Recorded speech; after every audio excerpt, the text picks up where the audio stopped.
Chapter 9. God blessed Noah and his sons and told them, "Multiply and fill the earth. All the wild animals, large and small, and all the birds and fish will be afraid of you. I have placed them in your power. I have given them to you for food, just as I have given you grain and vegetables. But you must never eat animals that still have their lifeblood in them, and murder is forbidden. Animals that kill people must die, and any person who murders must be killed.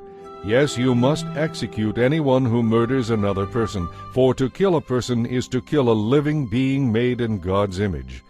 Now you must have many children, and repopulate the earth. Yes, multiply and fill the earth." Then God told Noah and his sons, "I am making a covenant with you and your descendants, and with the animals you brought with you, all these birds and livestock and wild animals. I solemnly promise never to send another flood to kill all living creatures and destroy the earth."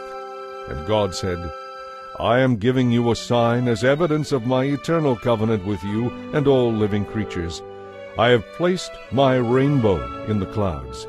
It is the sign of my permanent promise to you and to all the earth. When I send clouds over the earth, the rainbow will be seen in the clouds, and I will remember my covenant with you and with everything that lives. Never again will there be a flood that will destroy all life. When I see the rainbow in the clouds, I will remember the eternal covenant between God and every living creature on earth." Then God said to Noah, "Yes, this is the sign of my covenant with all the creatures of the earth." Shem, Ham, and Japheth, the three sons of Noah, survived the flood with their father. Ham is the ancestor of the Canaanites. From these three sons of Noah came all the people now scattered across the earth. After the flood, Noah became a farmer and planted a vineyard. One day he became drunk on some wine he had made and lay naked in his tent. Ham, the father of Canaan, saw that his father was naked and went outside and told his brothers. Shem and Japheth took a robe, held it over their shoulders, walked backward into the tent, and covered their father's naked body. As they did this, they looked the other way so they wouldn't see him naked. When Noah woke up from his drunken stupor, he learned what Ham, his youngest son, had done. Then he cursed the descendants of Canaan, the son of Ham. "A curse on the Canaanites! May they be the lowest of servants to the descendants of Shem and Japheth." Then Noah said, "May Shem be blessed by the Lord my God, and may Canaan be his servant. May God enlarge the territory of Japheth, and may he share the prosperity of Shem, and let Canaan be his servant." Noah lived another 350 years after the flood. He was 950 years old when he died. Chapter 10. This is the history of the families of Shem, Ham, and Japheth, the three sons of Noah. Many children were born to them after the flood.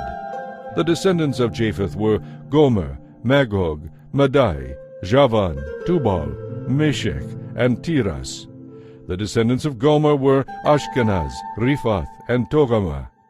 The descendants of Javan were Elisha, Tarshish, Kittim, and Rodanim. Their descendants became the seafaring peoples in various lands, each tribe with its own language. The descendants of Ham were Cush, Mizraim, Put, and Canaan. The descendants of Cush were Seba, Havilah, Sabta, Raamah, and Sabteka. The descendants of Raamah were Sheba and Dedan. One of Cush's descendants was Nimrod, who became a heroic warrior. He was a mighty hunter in the Lord's sight. His name became proverbial, and people would speak of someone as being like Nimrod, a mighty hunter in the Lord's sight. He built the foundation for his empire in the land of Babylonia, with the cities of Babel, Erech, Akkad, and Calneh. From there he extended his reign to Assyria, where he built Nineveh, Rehoboth-ir, Calah, and Resen, the main city of the empire located between Nineveh and Calah. Mizraim was the ancestor of the Ludites, Anamites, Lehabites, Naphtuhites, Pathrushites, Casluhites, and the Caphtorites, from whom the Philistines came. Canaan's oldest son was Sidon, the ancestor of the Sidonians. Canaan was also the ancestor of the Hittites, Jebusites, Amorites, Girgashites, Hivites, Arkites, Sinites, Arvadites, Zemarites, and Hamathites. Eventually, the territory of Canaan spread from Sidon to Gerar near Gaza, and to Sodom, Gomorrah, Admah, and Zeboim near Lasha. These were the descendants of Ham, identified according to their tribes, languages, territories, and nations. Sons were also born to Shem, the older brother of Japheth. Shem was the ancestor of all the descendants of Eber. The descendants of Shem were Elam, Ashur, Arphaxad, Lud, and Aram. The descendants of Aram were Uz, Hul, Gether, and Mash. Arphaxad was the father of Shelah, and Shelah was the father of Eber. Eber had 2 sons. The first was named Peleg, division, for during his lifetime the people of the world were divided into different language groups and dispersed. His brother's name was Joktan. Joktan was the ancestor of Almodad, Sheleth, Hazarmaveth, Jirah, Hadoram, Uzal, Dikla, Obal, Abimael, Sheba, Ophir, Havilah, and Jobab. The descendants of Joktan lived in the area extending from Misha toward the eastern hills of Sephar.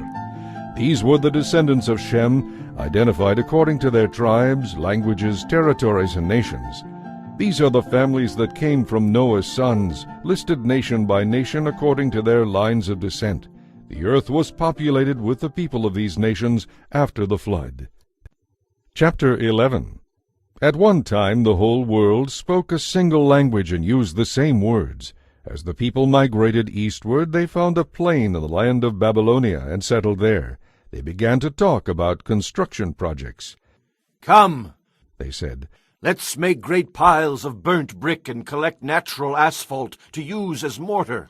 Let's build a great city with a tower that reaches to the skies, a monument to our greatness. This will bring us together and keep us from scattering all over the world."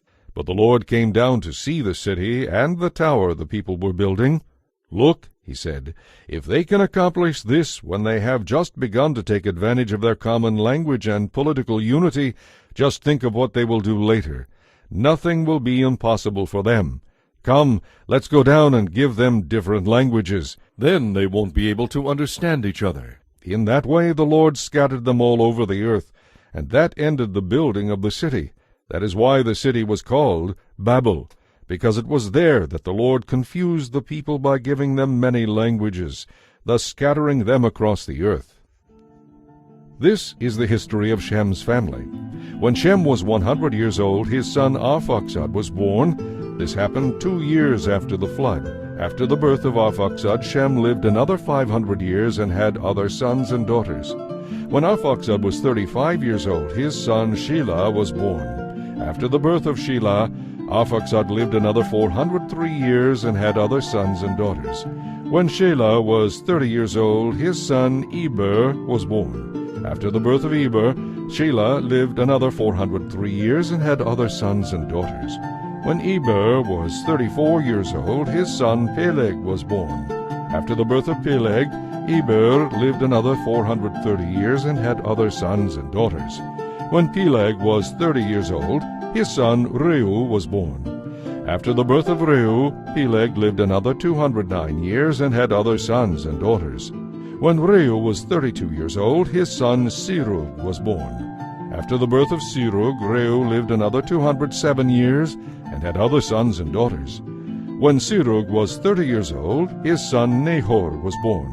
After the birth of Nahor, Serug lived another 200 years and had other sons and daughters.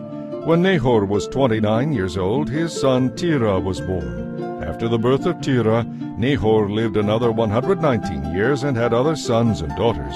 When Terah was 70 years old, he became the father of Abram, Nahor, and Haran. This is the history of Terah's family. Terah was the father of Abram, Nahor, and Haran. And Haran had a son named Lot. But while Haran was still young, he died in Ur of the Chaldeans, the place of his birth. He was survived by Terah his father. Meanwhile Abram married Sarai, and his brother Nahor married Milcah, the daughter of their brother Haran. Milcah had a sister named Iscah. Now Sarai was not able to have any children. Terah took his son Abram, his daughter-in-law Sarai, and his grandson Lot, his son Haran's child, and left Ur of the Chaldeans to go to the land of Canaan. But they stopped instead at the village of Haran and settled there. Terah lived for 205 years and died while still at